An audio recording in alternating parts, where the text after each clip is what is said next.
ఓం శాంతి. ఈరోజు మురళీ డేటు 5 మే 2026. బాబా చెప్తున్నారు, మధురమైన పిల్లల్లారా, సుఖశాంతుల వరదానము కేవలం ఒక్క బాబా నుండి మాత్రమే లభిస్తుంది. ఏ దేహదారుల నుండి కూడా లభించదు. మీకు ముక్తి జీవన్ముక్తుల మార్గాన్ని చూపించేందుకే బాబా వచ్చారు.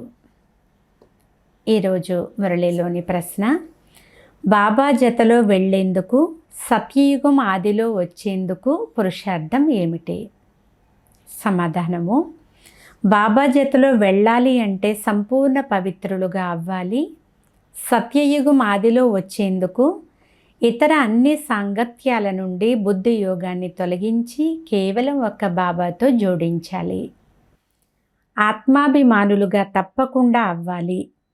ఒక్క తండ్రి మతాన్ని అనుసరించినట్లయితే ఉన్నతమైన పదవిని పొందే అధికారం లభిస్తుంది.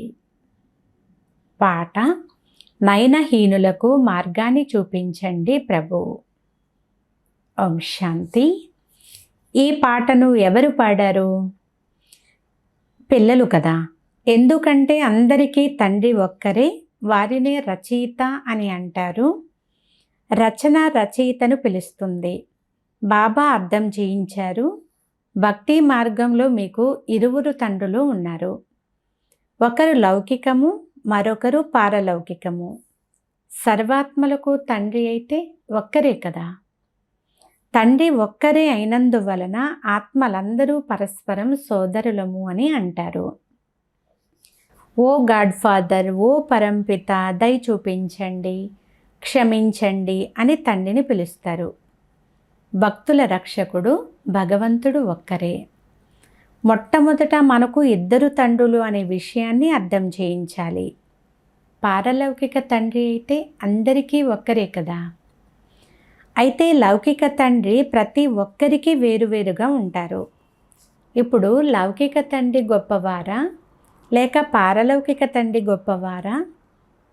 లౌకిక తండ్రిని ఎప్పుడూ కూడా భగవంతుడు అని, పరంపిత అని అనరు. ఆత్మల తండ్రి అయితే కేవలం ఒక్క పరంపిత పరమాత్మయే. ఆత్మ పేరు ఎప్పుడూ మార్పు చెందదు. శరీరం పేరు అయితే మారుతూ ఉంటుంది. ఆత్మ భిన్న భిన్న శరీరాలను ధరించి పాత్రలను అభినయిస్తుంది, అనగా పునర్జన్మలను తీసుకుంటుంది. చివరికి మొత్తం ఎన్ని జన్మలు లభిస్తాయో అది కూడా తండ్రి వచ్చి అర్థం చేయిస్తారు. పిల్లల్లారా, మీకు మీ జన్మల గురించి తెలియదు. తండ్రి అయితే భారతదేశంలోనే వస్తారు. వారి పేరు శివ. శివ పరమాత్మ అని కూడా అంటారు. శివ జయంతి లేక శివరాత్రిని కూడా ఆచరిస్తారు. వారు నిరాకారులు. ఆత్మ కూడా నిరాకారమే. నిరాకార లోకము నుండి పాత్ర చేసేందుకు సాకారీ లోకానికి వస్తుంది. ఇప్పుడు నిరాకార శివుడు శరీరం లేకుండా పాత్రను అభినయించలేరు. మనుషులు ఈ విషయాలను కొంచెము కూడా అర్థం చేసుకోవడం లేదు. నయనరహితులుగా ఉన్నారు. ఈ శరీరంలో 2 నేత్రములైతే అందరికీ ఉన్నాయి. కానీ 3వదైన జ్ఞాన నేత్రమైతే ఎవ్వరికీ లేదు. దీనిని దివ్య చక్షువు అని అంటారు. ఆత్మ తన తండ్రిని మరిచిపోయింది. అందుకే నయనహీనులకు మార్గాన్ని చూపమని పిలుస్తుంది. ఎక్కడికి మార్గం చూపించాలి? శాంతిధామము, సుఖధామానికి. సర్వుల సద్గతి దాత సద్గురువైతే ఒక్కరే. మనుషులకు గురువులుగా అయ్యి సద్గతినైతే ఇవ్వలేరు. స్వయం కూడా సద్గతిని పొందలేరు. ఇతరులకు కూడా ఇవ్వలేరు. ఒక్క తండ్రి మాత్రమే సర్వాత్మలకు సద్గతిని ఇవ్వగలుగుతారు.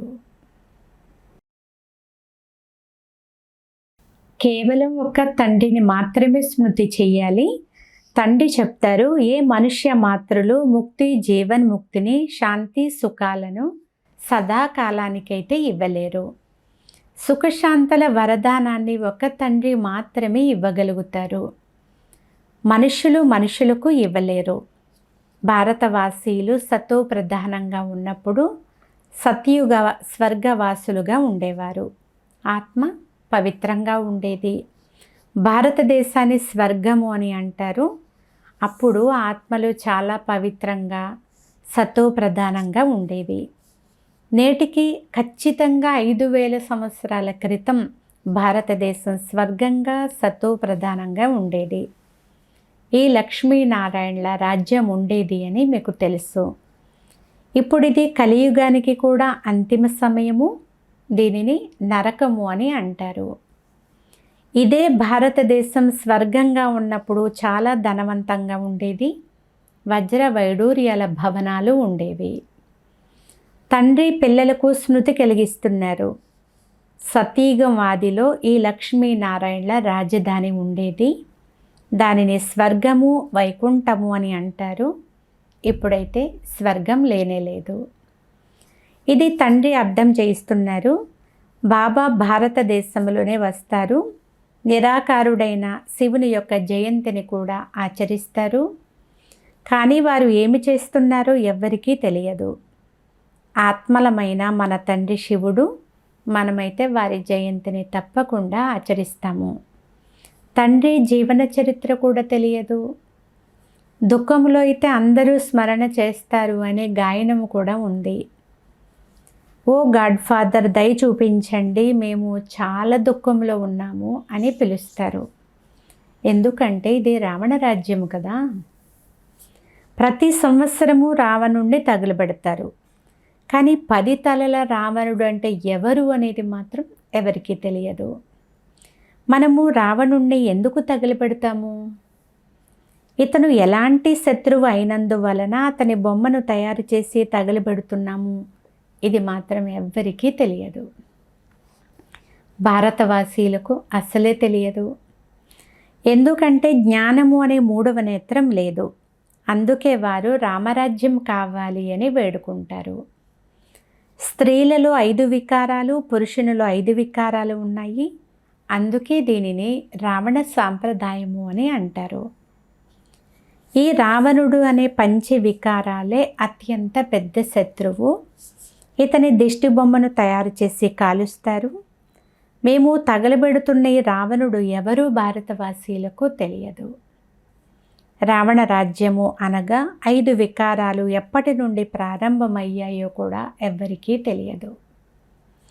రామరాజ్యము సత్యత్రేతాయుగాలలో, రావణ రాజ్యము ద్వాపర కలియుగాలలో ఉంటుంది అని తండ్రి అర్థం చేయిస్తున్నారు. సతీయుగంలో ఈ లక్ష్మీనారాయణల రాజ్యం ఉండేది.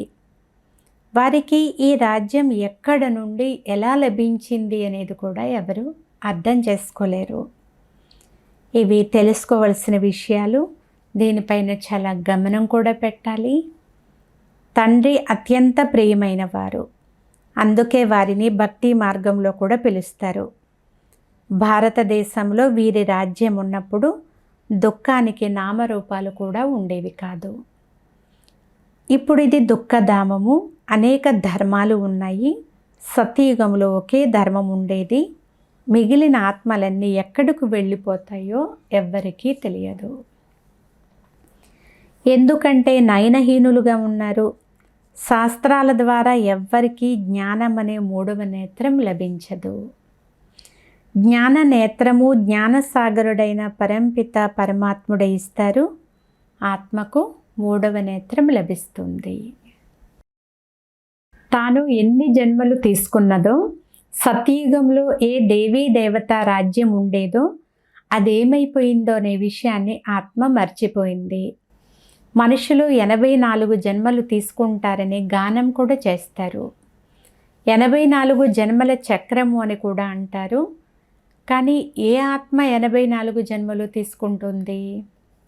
ఎవరైతే మొట్టమొదట భారతదేశంలోకి వస్తారో వారు దేవీ దేవతలుగా ఉండేవారు.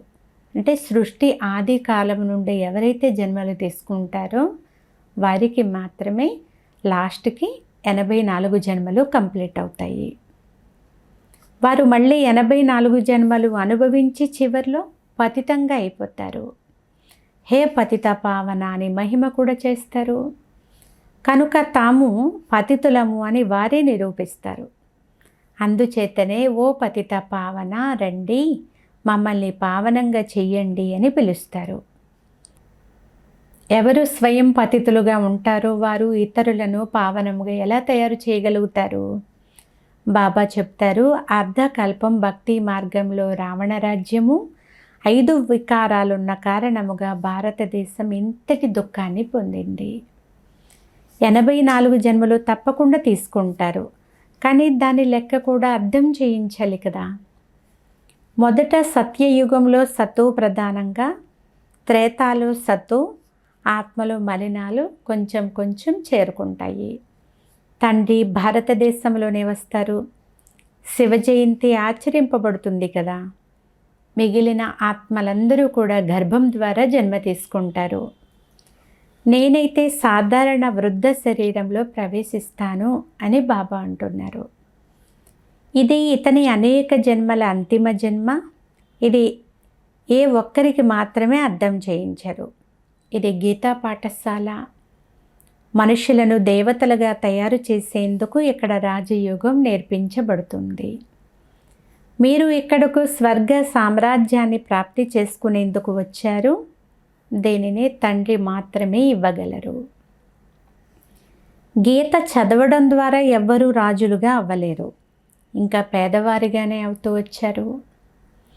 తండ్రి గీతా జ్ఞానాన్ని వినిపించి రాజులుగా తయారు చేస్తారు. ఇతరుల ద్వారా గీతను వినడం వల్ల నిరుపేదలుగా అయిపోయారు. భారతదేశంలో లక్ష్మీనారాయణల రాజ్యం ఉన్నప్పుడు శాంతి, పవిత్రత, సుఖము, సంపదలు ఉండేవి. పవిత్రమైన గృహస్థు ఆశ్రమం ఉండేది. అక్కడ హింసకు నామరూపాలే లేవు. మళ్ళీ ద్వాపరం నుండి హింస ప్రారంభమైంది. కామ ఖడ్గాన్ని ఉపయోగిస్తూ మీ స్థితి ఇలా తయారైపోయింది అని బాబా అంటున్నారు. సతయుగంలో 100% ఐశ్వర్యవంతులుగా సత్తు ప్రధానంగా ఉండేవారు. ఏ రహస్యము ఏ మనుషులకు, ఏ సాధు సత్పురుషులకు మొదలైన వారెవ్వరికీ తెలియదు. జ్ఞానసాగరులు పతిత పావనులైన తండ్రియే వచ్చి సత్తు ప్రధానంగా అయ్యేందుకు యుక్తులు తెలియజేస్తారు.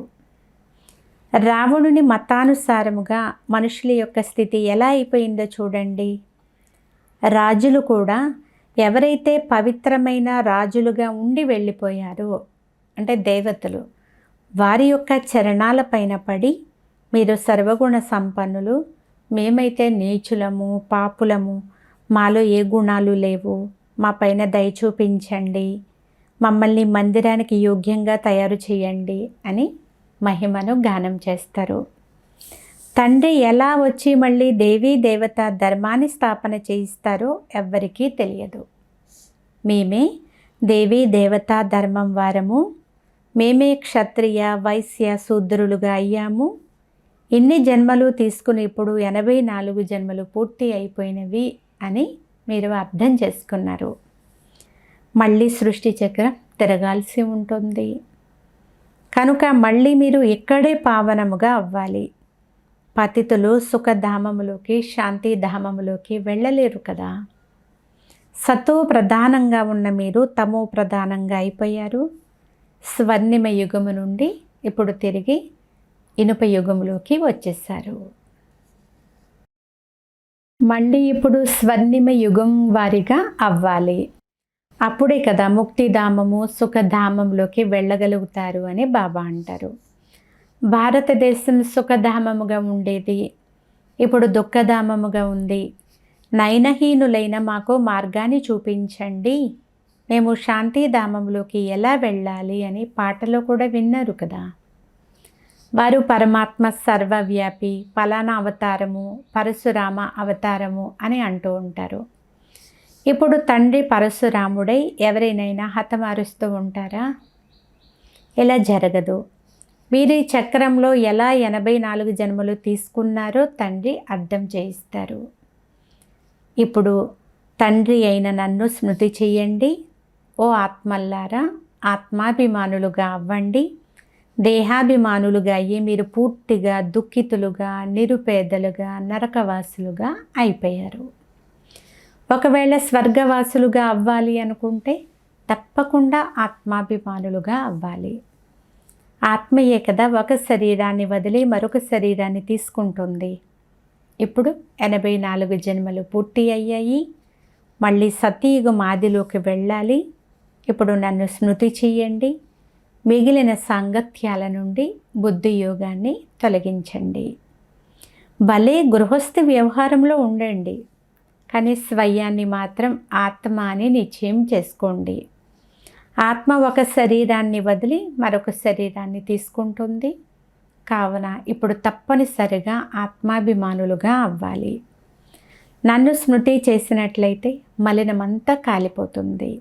మీరు పవిత్రముగా అయిపోతారు. నేను మళ్ళీ పిల్లలందరినీ తీసుకుని వెళ్తాను. ఒకవేళ నా మతానుసారం నడవకపోతే మీరు ఉన్నతమైన పదవిని పొందలేరు అని బాబా అంటున్నారు. ఈ లక్ష్మీ నారాయణలది ఉన్నతమైన పదవి. వీరి రాజ్యం ఉన్నప్పుడు ఏ ఇతర ధర్మము లేదు. ద్వాపర యుగము నుండి ఇతర ధర్మాలు వస్తాయి. సతయుగములో మనుష్యులు కూడా కొద్దిమందే ఉంటారు. ఇప్పుడు అనేక ధర్మాలు ఉన్నందువలన ఇంత దుఃఖితులుగా అయిపోయారు. అదే దేవతా ధర్మం వారు ఇప్పుడు మళ్ళీ పతితులుగా అయినందువలన స్వయాన్ని దేవతలుగా చెప్పుకోలేరు. హిందువులు అనే పేరు పెట్టుకున్నారు. హిందువు అనే ధర్మం ఏదీ లేదు. తండ్రి చెప్తున్నారు, రావణుడు మిమ్మల్ని ఇలా తయారు చేసేసాడు. మీరు ఎప్పుడు యోగ్య దేవీ దేవతలుగా ఉండేవారో అప్పుడు పూర్తి విశ్వం పైన మీ రాజ్యం ఉండేది. అందరూ సుఖంగా ఉండేవారు. ఇప్పుడు దుఃఖితులుగా అయిపోయారు. భారతదేశం స్వర్గంగా ఉండేది, అది ఇప్పుడు నరకముగా మారిపోయింది. మళ్ళీ నరకాన్ని స్వర్గంగా తండ్రి తప్ప మరెవ్వరూ తయారు చేయలేరు. దేవతలను సంపూర్ణ నిర్వికారులు అని అంటారు. ఇప్పుడైతే మనుషులు సంపూర్ణ వికారులు. వీరిని పతితులు అని అంటారు. భారతదేశం శివాలయముగా ఉండేది. శివబాబా స్థాపన చేశారు. తండ్రి స్వర్గాన్ని తయారు చేస్తారు. మళ్ళీ రావణుడు దానిని నరకముగా చేసేస్తాడు. రావణుడు శాపాన్ని ఇస్తాడు. తండ్రి అయితే 21 జన్మలకు వారసత్వాన్ని ఇస్తారు.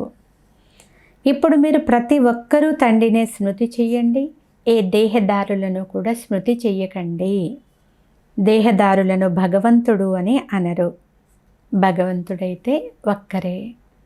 బాబా అనంతమైన వారసత్వముని ఇస్తారు. రావణుడు మళ్ళీ వచ్చి శాపమునిస్తాడు. ఈ సమయంలో భారతదేశం శాపగ్రస్తమైపోయింది. అందుచేతనే చాలా దుఃఖంలో ఉంది. ఇప్పుడు ఈ రావణుని పైన విజయం పొందాలి. దానము ఇచ్చినట్లయితే గ్రహణం వదిలిపోతుంది అని అంటారు. ఆ గ్రహణము ఏదైతే వస్తుందో, అంటే స్థూలమైనవి సూర్యగ్రహణము, చంద్రగ్రహణము వస్తూ ఉంటాయి కదా. ఆ గ్రహణాలు ఏదైతే వస్తాయో అది భూమి వలన ఏర్పడిన నీడ. ఇప్పుడు తండ్రి చెప్తున్నారు, మీ పైనైతే పంచవికారాల రూపీ రావణుని యొక్క గ్రహణము ఉంది. ఈ 5 వికారాలను దానముగా ఇచ్చేయాలి. మేము ఎప్పుడు వికారాల్లోకి వెళ్ళము అని మొదట దానం ఇవ్వండి.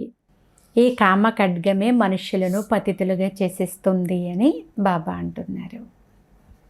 అచ్చా, మధురాతి మధురమైన అపరూపమైన పిల్లలకు మాతాపిత బాబ్దాదాల ప్రియ స్మృతులు మరియు గుడ్ మార్నింగ్.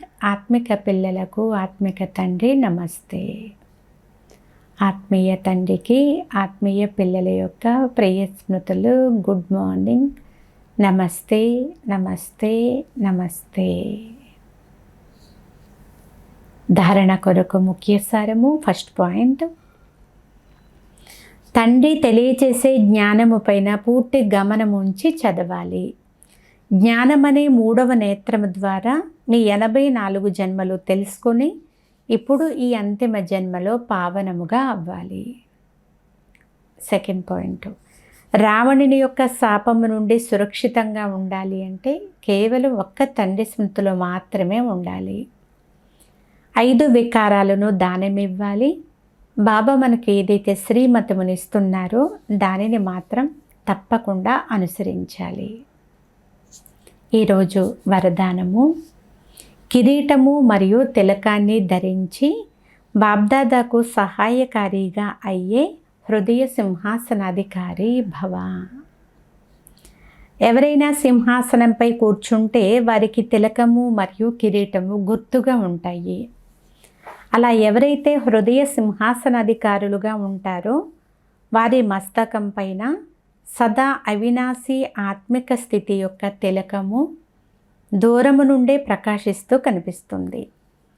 సర్వ ఆత్మలకు కళ్యాణం జరగాలి అనే శుభభావన వారి కనుల ద్వారా కనిపిస్తుంది, ముఖము ద్వారా కనిపిస్తుంది. వారి ప్రతి సంకల్పము, మాట మరియు కర్మ కూడా తండ్రి సమానముగానే ఉంటాయి. స్లోగన్: సరళమైన స్మృతి కొరకు సరళతా గుణాన్ని ధారణ చెయ్యండి. సంస్కారాలను కూడా సరళముగా చేసుకోండి. ఈరోజు అవ్యక్త ప్రేరణ: సదా అచల్ అడోల్ ఏకరస స్థితిని అనుభవం చేయండి. ఎవరికైతే డ్రామా జ్ఞానం యొక్క శక్తి ప్రాక్టికల్ జీవితంలో ధారణ ఉంటుందో వారు ఎప్పుడూ కూడా అలజడిలోకి రారు. సదా ఏకరసంగా అచల్ అడవులుగా తయారు చేయించే విశేషమైన శక్తి ఈ డ్రామా యొక్క పాయింట్. దీనిని శక్తి రూపంలో ధారణ చేయువారు ఎప్పుడు కూడా ఓడిపోరు. ఈ కళ్యాణకారి డ్రామాలో ప్రతి దృశ్యంలో కూడా ఏదో ఒక కళ్యాణమే ఇమిడి ఉంది. ధైర్యవంతులుగా అయి సాక్షిగా ఉండి చూసే అభ్యాసం చేస్తే అచల్ అడోల్ స్థితిలో ఉంటారు. అచ్చా, ఓం శాంతి.